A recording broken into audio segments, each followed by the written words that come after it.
HRM pre selection practices और HRM post selection practices के बाद अब हम समझ सकते हैं कि प्रोडक्टिविटी इंप्रूवमेंट प्रोग्राम होता क्या है और प्रोडक्टिव इंप्रूवमेंट प्रोग्राम के लिए जो कोस्ट लीडरशिप है और कोस्ट डिफरेंशिएशन है वो क्यों ज़रूरी है। कोस्ट लीडरशिप की यदि हम बात करें तो कोस्ट लीडरशिप के अंदर हम उन कस्टमर का ध्यान रखते हैं जो प्राइस सेंसिटिव होते हैं, जो प्राइस में उतार चढ़ाव के कारण क्या कर देते हैं, प्रोडक्ट से स्विच कर देते हैं।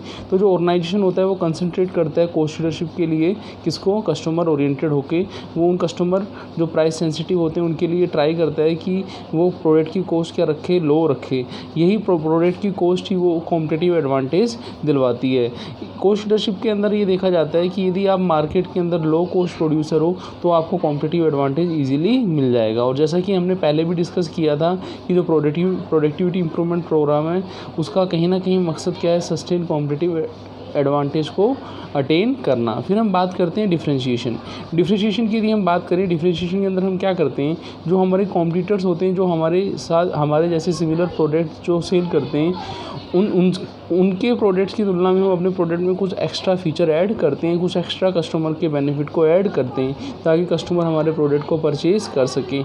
तो आपने ये देखा कि जैसे एक HR पोस्ट और प्री प्रैक्टिसेस के अंदर वो चाहता है कि कम कॉस्ट पर उसको एक अच्छा एम्प्लॉय मिले, अच्छा ह्यूमन रिसोर्स मिले।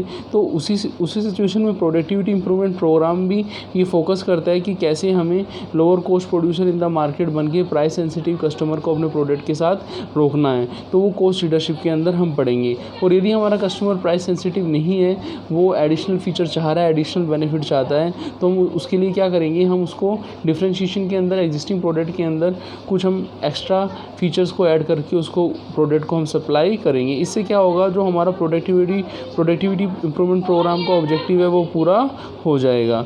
तो हमने इस पूरे लेक्चर के अंदर ये पढ़ा कि कैसे ह्यूमन रिसोर्स मैनेजर जो होते हैं HRM की प्री सिलेक्शन प्रैक्टिसेस के अंदर human resource planning, job analysis और पोस्ट HRM सिलेक्शन प्रैक्टिस के अंदर रिक्रूटमेंट और सिलेक्शन और HRM पोस्ट सिलेक्शन के अंदर ट्रेनिंग डेवलपमेंट को पूरा करते हैं। इसके साथ साथ ही आपको ये भी समझना होगा कि ये जो हम ह्यूमन रिसोर्स की जो प्रोडक्टिविटी इंप्रूवमेंट प्रोग्राम समझ रहे हैं उसका पर्पस यही है कि जो भी ह्यूमन रिसोर्स को अपॉइंट करने की जो प्रोसेस है उसमें कॉस्टिंग को कम से कम करना और क्वालिटेटिव जो हैं आपके वो पर्सन जो एफिशिएंटली काम करें, ऑर्गेनाइजेशन के ऑब्जेक्टिव को अचीव करने में उनको क्या करना, हायर करना एक इम्पोर्टेंट ऑब्जेक्टिव माना जाता है। तो प्रोडक्टिविटी इंप्रूवमेंट प्रोग्राम की हेल्प से हम जैसे HRM pre and post selection practices को पूरा करते हैं, ऐसे हम प्रोडक्टिविटी इंप्रूवमेंट प्रोग्राम को भी पूरा कर सकते हैं। इसका हम एग्जांपल भी इस तरीके से समझ सकते हैं।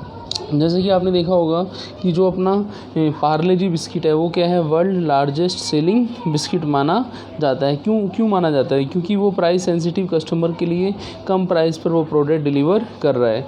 हम डिफरेंशिएशन की बात करें तो कुछ कंपनियां प्रोडक्ट में एडिशनल फीचर ऐड करके प्रोडक्ट के प्राइस को बढ़ा देती हैं। इसके अंदर आप जैसे आप डेल कंप्यूटर देखेंगे तो वो क्या करता है, डिफरेंशिएशन करता है, डी से डिफरेंशिएशन और डी से डेल कंप्यूटर। तो इस प्रकार से आप समझ सकते हैं प्रोडक्टिविटी इंप्रूवमेंट प्रोग्राम को।